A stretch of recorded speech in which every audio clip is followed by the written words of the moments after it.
Welcome back, everyone. I am the Constant Way, and we're continuing our series on Judgement heroes broken down by class, this time with Soulists. As a reminder, these are the 8 classes in Judgement. The classes don't do anything inherently themselves, they just give you an idea of the role the hero is meant to play on the table. You don't have to take any specific classes, as long as you're building your warband with a plan in mind and an understanding of how each hero is going to help you win. That's what this series is for. Learn the heroes so that you can better understand an individual hero's strength, weaknesses, and synergies beyond just their class and the gods they're a champion of. We've got 6 heroes I would consider primary soulists. They all have a soul harvest stat of 6, and the soul gazer or soul master innate ability that lets them harvest and contest souls from 2 hexes away. This gives you a straightforward path to victory. Control a soul pit and use your soulist to harvest from it. Especially on a map with a single soul pit, Soulists can put a bit of a clock on the game. If your opponent can't threaten your Soulist enough to prevent them from harvesting each turn, they will lose as you become Shang Tsung and gobble up all those unbound souls. To that end, personal survivability is fairly important for Soulists so that they can remain in soul harvesting range, keep those banked or bound souls safe, while not having to spend precious actions to get into position. Now, of course, you're not always going to have a soul nearby to harvest, so the other big consideration when bringing a Soulist is what they're going to be doing on the turns they're not harvesting a soul. So I'll walk through the utility that each Soulist brings to the table before getting into their other synergies and cautions. First up, Kruul the Orc Witch Doctor. Starting out, his stats are fairly vanilla. Agi 4, Res 0, Mel 6, Magic 7, standard melee damage track, and a weak magic damage track. However, he has the soul enhanced innate ability, which gives him +1 res and +1 damage on his cudgel attack when he has at least 1 soul bound to him. This helps him hold his ground and even threaten a decent amount of damage in melee, especially when you take him in Brelin and he can benefit from the effigy power charge turn. And even if your opponent does manage to get a kill on him with that Agi 4 Res 1, his transference ability lets him transfer one of his bound souls to a friendly hero within 3 hexes, so you don't actually end up losing it. In terms of soul control, he's got 2 abilities that allow him to dominate the soul game. First is his fate ability, Extract Soul, where if his bewitched magic attack damages an enemy with a bound soul, he can spend a fate to strip off the soul and move it another 1 to 2 hexes towards him. That means that if he started within 4 of the enemy, he use 1 action to shoot his bewitched attack, spend the fate to extract soul and move the soul within 2 hexes of him, and then spend his last 2 actions to soul harvest and pick up the soul, denying your opponent the soul they had gained and picking it up for yourself. Secondly, at level 2, he gains Soul Distortion, which adds an additional -1 penalty to enemy soul harvest attempts made on souls within 3 hexes of him. This stacks with the normal contestation penalty from being within 2 hexes of a soul gazer, so he's particularly good at countering enemy soul gazers, or worse, non-soulist heroes trying to harvest an unbound soul with their pitiful soul harvest 5, 4, or lower soul harvest stats. This is especially powerful on single soul pit maps where he can aggressively position to contest and deny your opponent soul harvesting as a win condition. Now, of course, he wouldn't be an orc if he wasn't bringing more damage to the table. He has the potential for good personal damage with Soul Enhanced, but Bloodlust is the main offensive utility he's bringing to the table. Bloodlust is a short-range buff that requires you to be adjacent and lets him reduce the cost of a basic attack by 1 action during the buffed model's next activation. You might think, but Bloodlust costs Kruul an action to do, so all you're doing is trading 1 action for another action. That's true, but Judgement is fairly carefully balanced around the 2 to 3 attacks that heroes can make in a single activation, making it unlikely that you can kill a healthy hero in 1 round. Or 1 activation, I should say.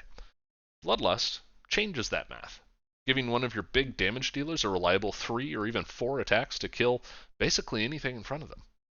Now, it's also important to note that Bloodlust is not limited to melee. You can hang out in your backline next to a shooter or sniper and give them an additional attack. Snipers like Astariel and Maltique especially like the added burst potential. Finally, he also gets his second fate ability, Frenzy, at level 3, giving him the ability to increase a friendly orc hero, which includes himself, +1 damage on basic attacks. That can be great for a hero with dual wield like Skull, who is in fact a 2-headed Etten, an orc, waiting for the errata to fix that missing innate ability on his card, or even himself. When Kruul is soul enhanced and uses Frenzy on himself, he suddenly has a 4, 5, 6 damage track on his cudgel, which is as much as a proper bruiser like Thorgar. You can also use Frenzy on himself to boost his Bewitched damage to make sure that he gets the damage through a high res target and can extract the soul. He's well suited to his gods and synergizes especially well with Brelin's heroes and the general game plan. He can provide a welcome damage steroid in Krognar, or give Rakir the ability to be even more mobile since his charge is only going to cost him one action if he's bloodlusted. My only real caution when bringing Kruul is that you should probably build a warband that functions without him, because it's pretty likely to get banned, especially in Brelin. Moving on, it's Masuzi. Masuzi is a demon debuffing setup Soul Gazer with the ability to poison, curse, or reduce move or agi with his fate ability Decay. He also deals true damage with his Acid Potion ranged attack or Soul Sear combat maneuver on his melee weapon. Now, he's a bit short ranged and isn't particularly durable, so it's not a bad idea to prioritize bringing his agility up via his physical augmentation level 2 ability. As a demon, you select one ability to gain each time they level up, so as tempting as Devour or Pain Reflector might seem, you're more likely to make it to late game if you give him that agility physical augmentation at level 2, and save one of those flashier abilities for level 3.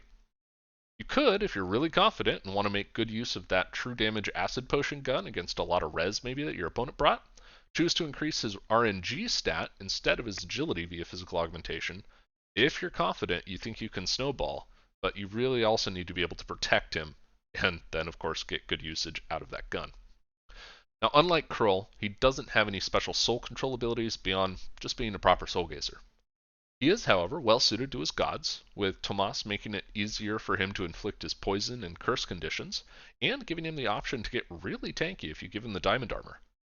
Bring him up to Agi 4 with a physical augmentation, Res 2 with an armor shred immunity thanks to diamond armor, Leech 1 makes him more durable than most defenders, actually. Now, Tauren's effigy power gives him the ability to deal a surprising amount of true damage while healing back half of the eye for an eye damage to himself thanks to his leech ability. 2 shots cutting himself for eye for an eye both times with that acid. Let's say you crit. That's up to 10 true damage with 2 actions at the cost of 2 health to yourself. Bad. You can also have an opportunity to do some ridiculous HP swings and transfer combos if you combo the Equality Stone with his Pain Reflector level 2, if you can set that up. It requires some janky positioning, but really cool and really fun if you can pull it off. He synergizes well with heroes that use Poison and Curse for their active abilities like Rakir and Fazil. As I mentioned, he's a bit short-ranged, so make sure that you can protect him with your tanks and defenders. He is also a debuffer, so he probably shouldn't be on his own ever anyway. Our third Soulist is another demon, Naias. Right off the bat, you can see she's built a little different. She has a remarkably high agility 5, but with slightly less health than average. She has Mel 7 and no ranged attack, meaning that at least some of her non-soul gazing time is going to be filled with bunching fools. Her entire set of active abilities are defensive, allowing you to heal with Rejuvenate, protect against high impact fade abilities with Hypnotize, which really stymies Rakir and Zonia, and then choosing whatever defensive ability you think is going to be most useful to your specific game and matchup when she levels up.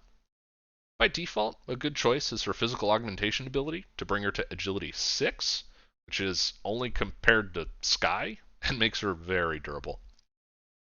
Now, she also doesn't have any special soul control, soul domination, but given her Agi 5, healing, defensive active abilities, and Mel 7, she's pretty happy to just sit in a scrum around a soul pit, harvest when you don't need her healing or punching things.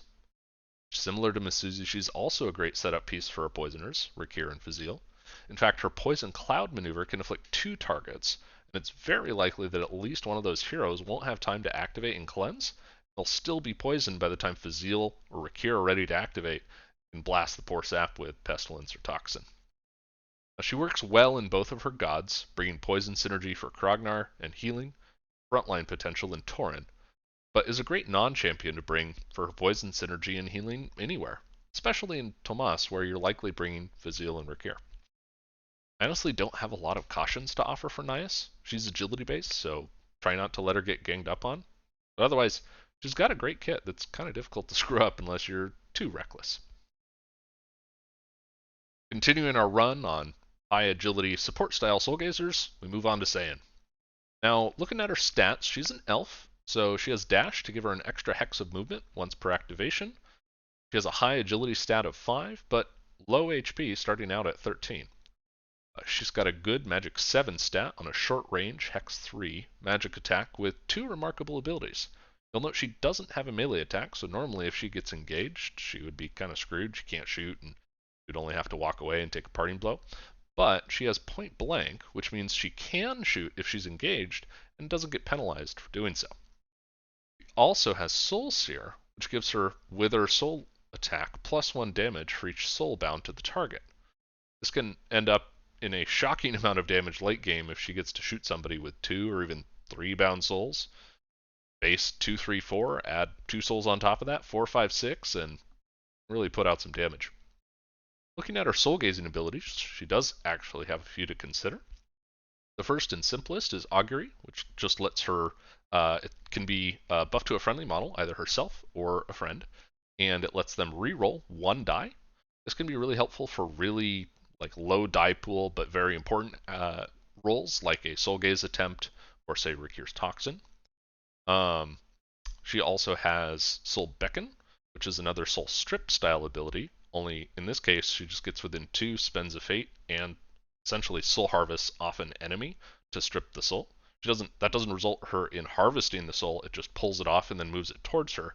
But you'll note Soul Beckon only costs her a fate, no action, so she could then also soul harvest after doing that. This is modified as normal by friends and enemies contesting the soul off the hero you're trying to strip it from, and it is at an additional -2 penalty. So the math can be a little tricky, but it is available to you. Finally, her level 3 Soul Bank lets her perform a bank soul action for only 1 action and 1 fate, as if she was next to the effigy, and banks those souls to keep them safe. Probably something you should do if she ends up with 2 souls, hits level 3, immediately soul bank, just make sure you lock those souls in. In terms of her utility, she starts out with Aura of Light, which when she activates, friendly models within 2 hexes of her heal for 1, +1 for each level that she gains. If you can position right and make sure you're nearby your friends, turn over turn, this can add up a lot over time, especially as she gets levels. She also has Holy Shield, which is sort of an elemental shield protective buff that prevents burn, curse, freeze, and poison from being applied to the buffed target. And then, like we mentioned, she's got Augury for those important low die but high importance rolls. And then her level 2 Sleep is an interesting utility ability that can disrupt your opponent's sort of combos and orders of activation in ways that potentially is really advantageous, but is a bit situational. So once you hit level 2, definitely keep your eye out for opportunities to use it and really mess with your opponent, but it might not be something you use every turn. In terms of her synergies, she likes those durable heroes that aren't going to get one-rounded so that you can get turn after turn value out of Aura of Light. She benefits folks who really don't like being lit on fire, like Minotaurs, with their regeneration, thanks to her Holy Shield. And of course, heroes, like we mentioned, that have high-value dice rolls, like, say, Rikir with his Toxin, Zonia, who wants to land crits, Brock, who wants to land crits, Ashel, who takes, fewer but big shots and really wants to make them count. And I've jokingly put losing as a synergy because, like we mentioned before, she can really punish an opponent who is carrying souls, either via the Soul Sear bonus damage or Soul Beckon. If you've got souls and are playing against Saiyin, you should probably prioritize recalling and banking them. Now, her God synergies are alright. Thanks to Aura of Light, she works well with the typically tanky roster that you're bringing in Ista and Tomas, but she doesn't have a combat maneuver to benefit from Tomas's effigy power, and can't charge to benefit from the fly portion of Ista's effigy power, though she does like the nimble. And her low health makes the restoration potion sacred artifact a little less helpful for her. Not bad, but mostly you're taking her in those cases for being a soul gazer for her other utility and to help support your tanky heroes with heal over time like Aura of Light. The caution, like we called out, since she doesn't have a melee attack but does have point blank, she can shoot while engaged and push herself, which means she can push out of engagement, for example, but she can never push enemies. Next up, Xyvera. Xyvera is our Minotaur Necromancer. She is what I would refer to as an HP wizard. Has a bunch of abilities that modify health up and down in exchange for your own health. Now, just looking at her stats, they're pretty sad. Standard move 3, Standard Minotaur Agi 3, no res, L5 on a weak 1, 2, 4 damage track. You can tell she's probably not going to be doing a lot of bunching. Her common innate abilities, just Minotaur regeneration, being a Soul Gazer. The one upside here is her health is a little bit higher than normal. Minotaur health, really, which is important because she's going to be using it to power all of her various active abilities. Now that's when you get into the interesting stuff. First, talking about her ability, her soul gazing utility. She is the only hero at Kickstarter launch that can soul harvest twice in one turn, thanks to her Unholy Harvest ability. So this Unholy Harvest only costs her one action, and then she can damage a friendly model within 5 hexes, 1/3 of their max base health. So if she cuts a Minotaur, that can be like 7 damage. It's quite the trade-off in true damage. But then that allows her to immediately soul harvest a soul adjacent to that friendly model for no additional cost. That's one action, and then if she's standing within 2 of another soul, she can spend her final 2 actions to harvest that soul, giving you a 2 soul swing in one activation. Really powerful, and I've seen a lot of games just end when Xyvera activates and gets to double harvest. Speaking of her other utility, we'll talk about Blood for Blood. This allows her to take up to 5 true damage and heal a target friendly model within 2 hexes, 1 for each damage that she took. She then typically will regenerate this back to regeneration, or hopefully you've got some other healers on the board that you can use to trade off. She also has Corrupt Bond, where again she targets a friendly hero within 2 hexes to take up to 5 damage, 5 true damage. This can include her, doesn't have to. And then one target enemy within 3 hexes suffers 1 true damage for each point suffered. So essentially, she's trading again health for health. In this case, it's a damage.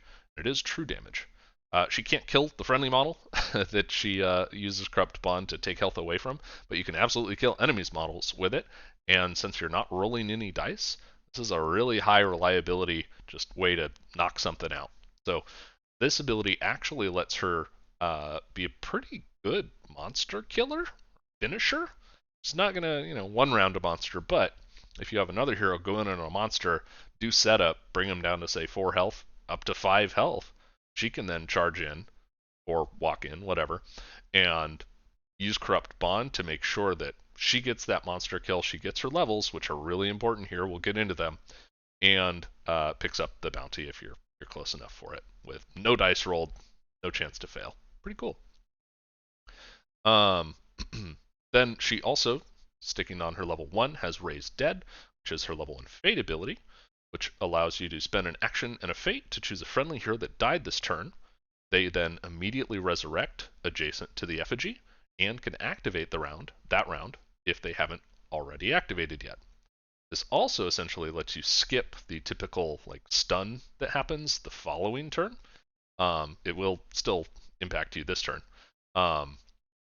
But it lets you basically spend less time with that hero out of the fight and get back into things a little sooner. Not going to come up all the time, but certainly a good tool to have in your toolbox. Really start to get juicy though is when she starts to level up. So her level 2 Diminish Will. While within 2 hexes, enemies must pay an additional symbol to execute a combat maneuver. This really stymies melee combat maneuvers, like say Rakir's Poison. This is a 2S combat maneuver. If he wants to land it on her or someone while he is within 2 hexes of her, he has to get 3 symbols to land that poison, to inflict that poison. He also has to damage to do it. And so when you start looking at the dice you have to take, especially if he's trying to do it against someone with res, it gets real rough real fast. This is also important because you're probably going to have something of a meat wall in front of Xyvera to protect her. And so if they want to come in on that meat wall and try and push them out of the way, they're going to have to burn another symbol in order to do that push combat maneuver. So real strong, helps with the general playstyle that she likes to do, where it's occupy a space, be surrounded with beefy friends, and don't move and grind out the game. Then her level 3, Soul Link, is an action and a fate. And essentially, she targets 2 friendly heroes, again, can include herself within 2 hexes, and links them. They basically, at that point, have a shared health pool, as long as an attack won't just straight up kill one of the linked heroes. So you can take the damage that goes into one hero, apply it to a different hero, and then heal back what you applied to that other hero. So it does get countered by burn, so you have to watch out for that. But otherwise, unless someone has just a phenomenal amount of burst damage, especially with the kinds of heroes she likes to play with, those big high HP heroes like Skull or Minotaurs, basically gave your two heroes a shared 40 HP health pool, which is kind of ridiculous and basically makes them impossible to kill. Really strong. This is another almost game-ending ability. Once she hits level 3, she's just like, those two important models of mine are not going to die. Really strong, really good. So, in terms of synergies, like we mentioned, she likes big, beefy boys. So, Skull, who can get the most health in the game himself, and also hands out 5 temporary health with his Bulwark ability that she can then use, to say, power her Corrupt Bond, for example. Minotaurs, who have naturally high HP pools and also have the regeneration ability so that you can damage them and they just heal it back up, no big deal. And of course, other healers, basically all giving her fuel for those active abilities. In terms of her gods, she fits perfectly in Kruul, like we mentioned. Surround her with an immovable Minotaur beef wall. And in Tauren, she can actually do a sneaky amount of true damage on Tauren's effigy turn, where she charges something. Let's just say she lands the crit for 4. She cuts herself for 2 to deal another 2 up to 6, and then she uses Corrupt Bond to deal another 5. Suddenly that's 11 damage, 7 of which was all true damage. So that can be a surprising guillotine drop from a Mel 5 1 2 4 hero. And in general, fits well with the other HP manipulation that Tauren can offer. Main cautions for her, of course, is that she does want levels, so make sure that she ends up getting them via just either soul harvesting, or it's probably even worth it to give her a monster kill. And of course, she also needs protection since her baseline stats are not the greatest, and a lot of her abilities involve hurting herself. So make sure that she's got friendly bodyguards around to keep her alive. Finally, we get to Zaron, the human necromancer and avatar of Krognar. Just looking at his stats, he's got slightly low HP.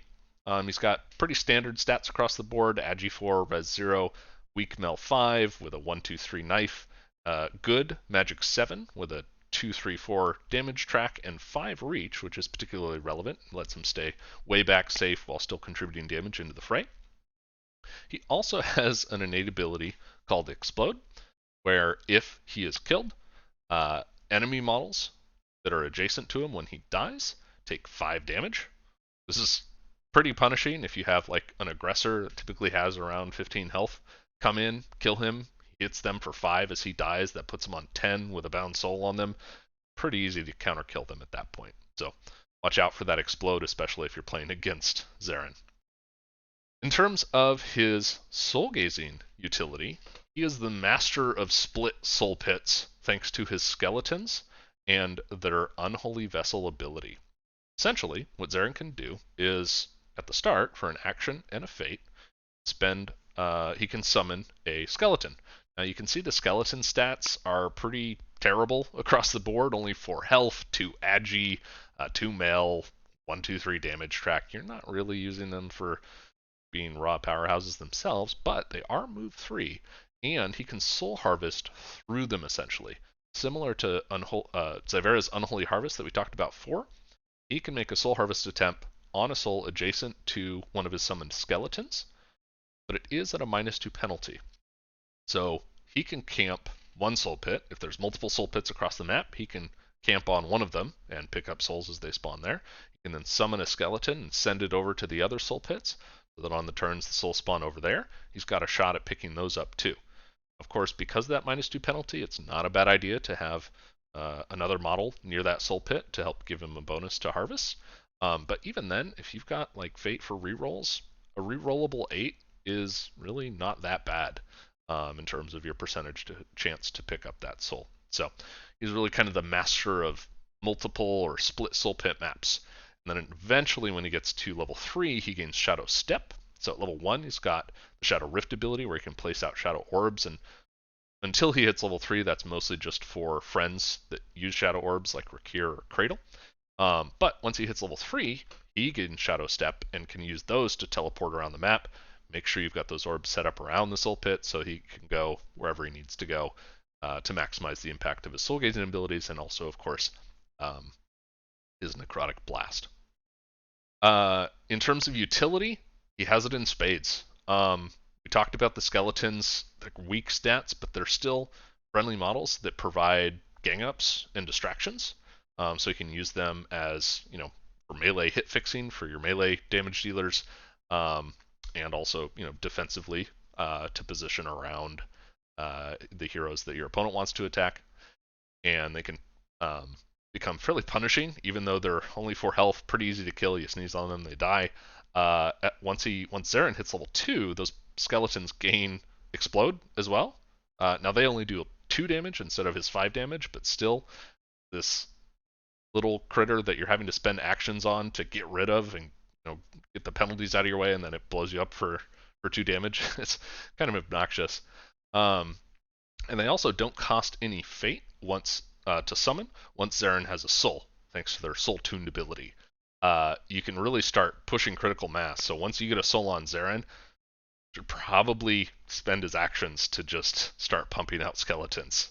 It can get really gross when you're swinging essentially the action economy in your favor by having more models on the board, more activations, and the main utility that skeletons are bringing, like I mentioned with that gang up and distractions in terms of combat, is even though their mil stat of 2 means they're only ever going to get 1 die if they're just swinging on somebody normally, they charge basically no matter what, or at least before distractions, they're going to have 3 dice. So a 3 dice charge, if you've got like a clutch push that you need to make happen, can be really powerful in swing the game. Push someone into a monster, push a monster away from you. They also monsters will target them for their hunter ability. So if you've got a monster that's coming in on you and you're like, I can't kill this monster right now, I need to just stall for time, you can absolutely put a skeleton in the monster's way so that when the monster triggers hunter, it targets the skeleton, blows it up, and you haven't really taken any damage on your heroes. So great utility there from the skeletons. He does also have a couple other utility abilities in his Vampiric Touch, which allows him to grant a friendly hero Leech 2, which is pretty cool. Bit of healing over time. And then his Krognar Avatar ability essentially gives your other heroes that use Shadow Orbs. He is always considered a Shadow Orb himself, and so that lets you have effectively up to 4 Shadow Orbs on a map and gives another sort of mobility point for your other heroes to work off of, which is pretty cool. So synergies obviously would be Rakir and Cradle because they use Shadow Orbs. Tricky, funny little synergy is actually Sky. Since Sky has the diversion ability, which lets you redirect damage that one of your friendly heroes hit to another one of your friendly heroes, he can actually divert damage into a skeleton. And if he does so, they'll still explode and blow up and deal damage back to adjacent enemies to them. So that's a fun little tricky gimmick that you can take advantage of. In terms of his gods, obviously he's the avatar of Krognar, and Krognar does have a lot of strong soul gazing options, Kruul, Naias, as well as Zaron himself, but as the avatar, he's honestly always worth considering there, especially thanks to the soul orb synergy that he brings, and just his general utility. He's just good. Outside of Krognar, again, consider bringing him when you're bringing other Shadow Orb users, if you want to be able to cover or spread out a lot of the board, if you're expecting to see multiple Soul Pit maps, etc., or if you just want to lean on the utility that's bringing via his skeletons, his leech, and so on. So the main caution with Zaron is, he is kind of squishy, slightly lower health. Stay back. Like, he has the ability, he's got really long range, he has the ability to, work via his skeletons. Take advantage of that. Keep him back, keep him safe, he can teleport around. Make sure that, he doesn't get killed and needlessly give souls away to your opponent. So that covers the set of Soulists. Let me know what class you'd like to see next. We've got our damage dealers and our bruisers and assassins and our snipers and shooters, and then our group of controllers and enhancers that we'll probably cover together there.